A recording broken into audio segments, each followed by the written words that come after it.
Bonjour à tous, Nocturne partie 5, petite histoire intitulée Iron Spectre, l'horreur a un nouveau visage. Chapitre 9, la fissure. Elliot respirait difficilement.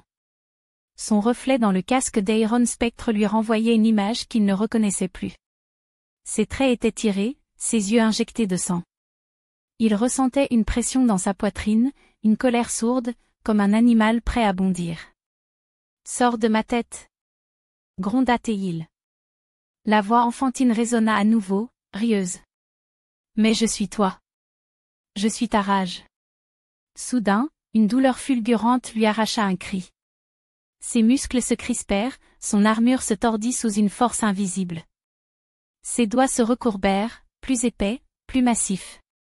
Sa peau prenait une teinte étrange, comme si son corps refusait de rester humain. Puis, le silence. Elliot se redressa, haletant. La transformation s'était arrêtée, pour l'instant. Mais il savait qu'elle ne faisait que commencer. Chapitre 10, l'autre lui. Les jours passèrent, et Elliot tenta de reprendre le contrôle. Mais chaque nuit, les cauchemars revenaient, plus réels, plus viscéraux. Puis vint l'instant de trop. Dans une ruelle, un gang armé terrorisait une femme. Iron Spectre intervint, mais au moment où il tenta d'arrêter l'un des agresseurs. Un rugissement bestial déchira l'air. Elliot sentit ses os craquer, son corps se tordre sous une force monstrueuse.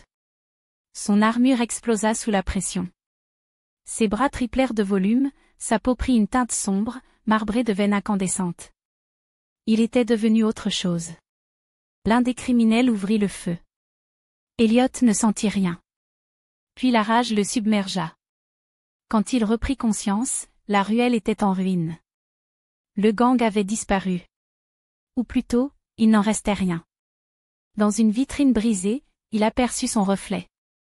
Une créature massive, au regard brûlant d'une fureur incontrôlable. « Non » murmura-t-il, horrifié. La voix dans sa tête ricana. « C'est fini, Elliot. Tu n'es plus le héros. Tu es devenu le monstre. »